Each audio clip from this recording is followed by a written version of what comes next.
புத்தர் தன் வாழ்நாள் முழுவதும் சொல்ற ஒரு விஷயம் என்ன அப்படின்னா, அப்ப அதையும் ஒரு சரியான வழியில நம்ம ஆற்றுப்படுத்த வேண்டுமே தவிர, ஏன்னா மனம் என்ற கருவியினுடைய இறை கோட்பாட்டுல சித்தர்களுடைய கோட்பாடு முழுக்க முழுக்க முழுக்க எதை சார்ந்ததாக இருக்கிறது? கண்ணும் காதின் வழியாகவே மனம் தன்னுடைய பெரும்பாலான இந்த புலனை பற்றி பேசும்போது, புலன்களை அடக்குனாலும் அது தப்பு, புலன்களை அடக்காவிட்டாலும் அது தப்பு அப்படிங்கிறத சொல்லுவாங்க. புலன் உணர்வுல நம்ம எல்லோரும் மயங்கி இருக்கிறோம். புத்தர் தன் வாழ்நாள் முழுவதும் சொல்ற ஒரு விஷயம் என்ன அப்படின்னா, அதிகமாக புலன்களை சார்ந்திருப்பதும் அதே நேரத்துல அதிகமாக புலன்களை வாட்டி வதக்குவதும் தப்பு. ஏன்னா புலன் என்பது இந்த பிரபஞ்சத்தினுடைய ஒரு குடைதான். அப்ப அதையும் ஒரு சரியான வழியில நம்ம ஆற்றுப்படுத்த வேண்டுமே தவிர, அதை வெறுத்து ஒதுக்கி புலனின்பத்தை முற்றிலும் ஒழித்த ஒரு நிலையை நாம் ஏற்படுத்தக்கூடாதுங்கிறார்.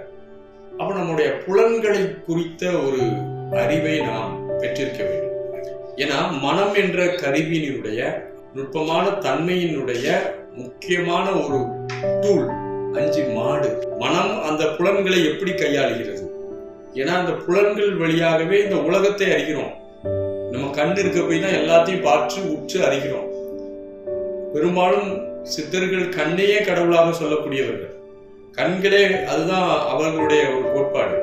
கண் மெய்ப்பொருள் அப்படிங்கிறாங்க, செம்பொருள் அப்படிங்கிறாங்க. இறை கோட்பாட்டுல சித்தர்களுடைய கோட்பாடு முழுக்க முழுக்க முழுக்க எதை சார்ந்ததாக இருக்கிறது? கண்களை சார்ந்ததாக இருக்கிறது. அதே நேரத்துல நம்ம பார்க்கணும், கண்கள் புலன், முக்கியமான புலன். இருக்கக்கூடிய புலன்களே கண். ஒருத்தருடைய கண் அவருடைய முழு குணத்தையும் காட்டிவிடும். கண் என்பது அவருடைய எல்லா தன்மையும் காட்டிவிடும். ஆகவே கண் முக்கியமான புலன்களே ராஜ புலன் அப்படின்னு நினைப்பார்கள் கண்களை. கண்ணுக்கு அடுத்தபடியா காது என்ற புலன் இருக்கு. அதற்கு அப்புறம் பாத்தீங்கன்னா மூக்கு என்ற புலன், நாக்கு என்ற புலன், தொடு உணர்வு. இந்த 5 புலன்கள்ல 2 புலன்கள் வழியாக மனம் ரொம்ப வலிமை பெறுகிறது. என்ன புலன் மெயினா? கண்ணும் காதும். கண்ணும் காதின் வழியாகவே மனம் தன்னுடைய பெரும்பாலான விஷயங்களை சேகரித்துக் கொள்கிறது. இந்த மனதை ஒரு கருவியாக நினைக்கும் போது, மனதினுடைய கருவிகள் 5 புலன்கள். நம்ம இந்த 5 புலன்களை கொண்டுதான் உடலோடு நம்மளை அடையாளப்படுத்துறோம்.